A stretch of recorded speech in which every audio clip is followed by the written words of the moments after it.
Tervist, olen Illar Kohvinauet ja täna on teisipäev, 1. juuni, aastal 2021.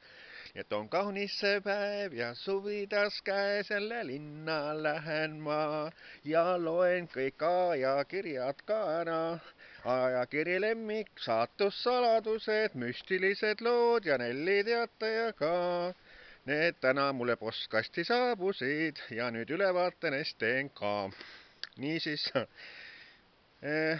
täna 1. juunil saabusid siis minu postkasti juunikuu ajakirjad Lemmik, saatussaladused ja müstilised lood. Ajakiri Lemmik on selline ajakiri, mis ilmub üle kuu, järgmine ilmub alles augustis, aga saatussaladused ja müstilised lood, need ilmuvad iga kuu. Ja ajaleht Nelli Teataja ilmub igal reedel. Aga alustaksin siis reedel 28. mai Nelli Teatajast siiski, kus on ka minult lood sees. Nii et siin esilehekülje peal suisa see, et vanamemme viimne tahe ametnikke ei huvita. Aga Nelli Teatas on minu intervjuu Popstar Raitsiga, kes saab fännidelt komme ja alkoholi. Nii et Popstar Raitsiga ehk Raivo Hindiga saate kohtuda siis 11. juunil Tartus kultusbaari Zodiac lõpupeol. Tema on üks esinejatest seal, nii et tulge kohale ja siis näete, kuidas ta esineb. Nii, teine lugu minult Nelli Teatas on siis, et linn napsas valesti tehtud testamendi tõttu vanainimese kinnisvara, et vanamemme pideva testamendi läks vett vedama ning tal ei õnnestunud pärandada oma vara tuttavale perearstile, pärijaks sai hoopis omavalitsus. Nii et sel teemal oli juttu 19. mail Eesti Televisiooni saates Pealtnägija.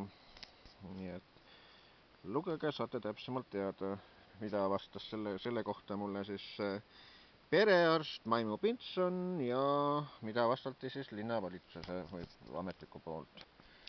Ja kolmanda loona on mul selline asi siin 8. lehekülje peal, et hobuste pilt katab kempsu akna, nii et oli mini bussijaamas tagumisel poolel on suur torihobuste pilt, aga sama koha peal on ka WC, nii et WC aken on selle pildiga kaetud nii-öelda. Aga siiski ma ütleks seda, et toris on ikkagi tegijad laanetallid, nii et vennad Jaanus Kallast ja Andrus Kallast, et nende hobused on ikka toris tegijad. Tori hobusekasvanduse hobused on rohkem, ütleme nii, et aias olijad. Nii, juunikuu ajakirja Saatussaladused, esikaanel on siis selgeltnägija Kadri Kristelle Karu, et õpetab saatust kujundama, nii et Kadri Kristelle Karuga hakkab minu intervjuu leheküljel 22 peale, siin on siis niimoodi 22, 23, 24, 25, 26 on kena pildikene ja 27 ja 28 on siis, lõpeb siin lugu ära. Nii et Kadri Kristelle Karu osales ka Eestis selgeltnägija tuleproovi saates õpilasena. Aga juunikuu müstilised lood on siis suisa minult selgeltnägijate eri, nii et siin esilehe peal on toodud usutud selgeltnägija tuleproovi võitjaga, kes on siis Merili Timmer, kes on Kirsti Timmeri tütar. Aga vaatame siis edasi seda. Nii, selgeltnägijate eri algab leheküljel 54 ja 55 on siis tunnetaja Vitseris Min, sügisel tulevad meil jälle uued piirangud.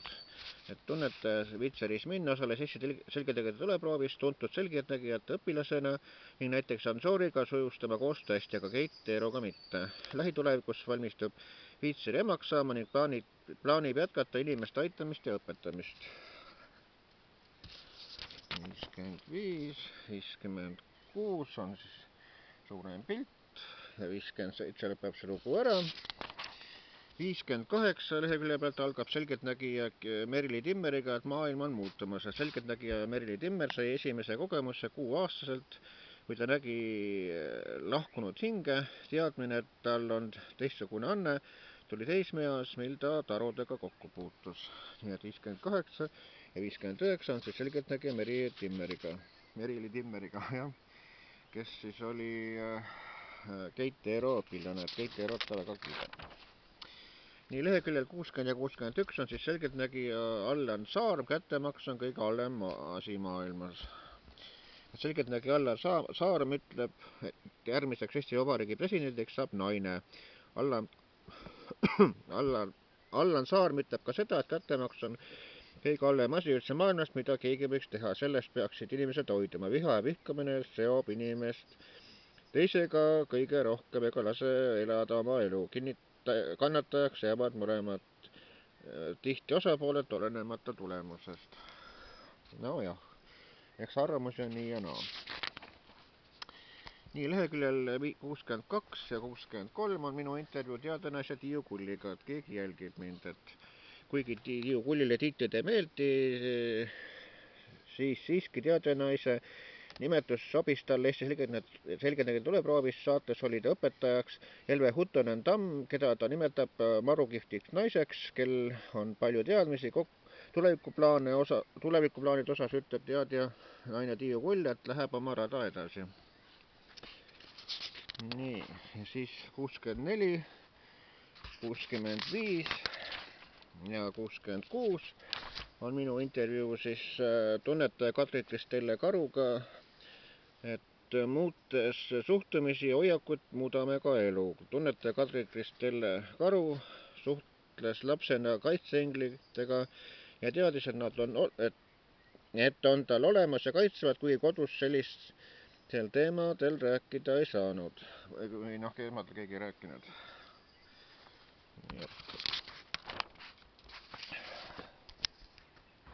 Ja nüüd siis juunikuu ajakiri Lemmik. Ja Lemmikus on minu intervjuu Indiaaniküla, pealkirjana, et Indiaaniküla koer aitab peremehel külalisi võõrustada. Rauno Paap ja tema kaunis valge koer Peak askeldavad keset suvist ürgloodust ning tutvustavad seda meeleldi teistelegi. Ja siis lehekülgedel 12, 13 ja 14 on siis minu intervjuu ajakirjas Lemmik Rauno Paabuga. Et soovitan kõigile lugeda, et sellist huvitavat lugemist. Ja siinkohal ma tahan tänada ka Marko Kaldurit, kes üldse soovitas mul Rauno Paabuga intervjuud teha, et mina nagu tema olemasolust ei teadnud, aga siis oli niisugune hea soovitus, nii et sain toreda loo. Et sellised teemad siis minult ajakirjas Neli Teataja, mis ilmus siis reedel, ja juunikuu ajakirjades Lemmik, müstilised lood, saatussaladused, nii et näitan nüüd kaanesi veel korra sõnaga, et kõik nad on poeletil olemas, nii et ja hind on siis ka nii, et Lemmik 4.40, müstilised lood 4.40 ja siis saatussaladused on 3.90 ja Neli Teataja hind on 2.20, noh, aga selle eest on lugemist ka, nii et ütleme nii, et kõigile midagi, et igale maitsele midagi, nii et soovitan kõigile siis osta ja lugeda. Nii ütlen mina, Iljar Kohv Viinavalt.